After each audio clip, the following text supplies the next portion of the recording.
Sa wakas, nagpapakarga na ulit si Velgrin sa atin. Kaso may kontrabida dito sa likod oh. Natila ba nang hypnotize ng kasamahan niyang mga dragon? Ayan oh, hindi mo yan amo. Inuulit ko, hindi mo eh. Hindi, joke lang. Natakot yata kay Velgrin kaya sinasabi niya I'm just a baby. Ayun, di ba? Tumalon.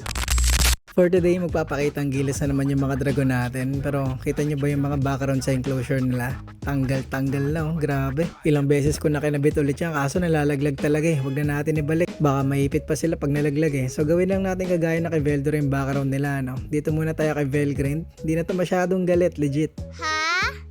Hindi, konting gulat-gulat na lang yan. Pero once nahawakan na siya, okay naman na siya. Sinasarado niya na rin yung bibig niya. 3 weeks din halos bago ko siya nakarga ulit. Ang laki mo na pala. Anyways, pakainin na natin itong mga gigil na dragon. Pag sinabing gigil, gigil talaga. Oop, may sumisilip.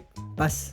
So, unahin natin pakainin si Liet. Pero, pekein muna natin siya. Calcium lang muna lagay natin sa daliri. Tingnan natin kung kaagat. Parang lumpia na tingin niya sa daliri ko eh. Target lock siya eh. Oh. Ginagawa mo. Gigil na gigil ka kasi. Sapa. Rico. Eto, game na talaga. Mga jumping dragons yan eh.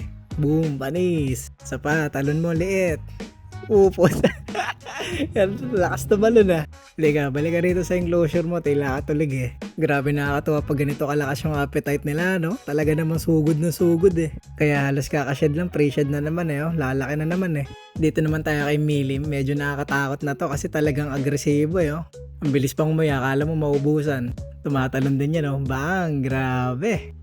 So feeling ko nabibitin siya pag paisa-isa lang eh. Nakatayo na, oh. Bigyan na natin sa kanya to para makakain siya maayos. So pati si Milim pre-shed na rin, no? Kapares ng malit natin. Lagi sila sabay mag-shed, ano? Ang kulit lang. So next natin si Velgrind. Alam niya nang kakain na siya. Isa pa itong matakaw eh. Op. Dito la utak. Walang yan naman kasi sa takaw eh. Oh, kain. Bigyan muna natin ng pagkain bago kunin. Baka magtutumakbo pa eh. Nasa labas ng enclosure eh. O ito na ulit. Banat na parang wala nang bukas. Medyo maliliit yung dubya kaya dinamihan ko eh. 3 kuha muna bago umuya eh. Oh, easy ka lang. Tinatapakan mo yung mga dubya oh. Alis ka muna dyan. Grabe ah, bitawan. Ginagapangan na siya sa pao pero wala siyang pakailam. Kailan ng kain. Gusto ko muna sana kunin yung lalagyanan kasi nakatakas na yung mga dubya eh. Kaso napakawalang yan itong dragon na to. Sumasama pa talaga oh. Hindi, joke lang. Very good girl na yan eh oh. Nagpapahawak na oh. Matakaw lang talaga pero good girl yan. Eh pagkatapos kumain ni Velgrin, may nakadungaw na naman. Ano ka ba? Kakain ka ba? Pas nga di ba? Excited pa hinamunggal eh no. Akala mo talaga bibigyan eh. Aba, nang lalambing ka pa. Di mo ako madadaan sa pagganyan-ganyan mo, Veldor ah. Dun. Diet ka, di ba? Doon ka, balik ka. Aray ko. Oh, eto na. Namumuwing ka pang inamunggal ka eh. Konti lang ah. Baka sabihin ilang video na nakalipas sa'yo, hindi ka pa rin kumakain.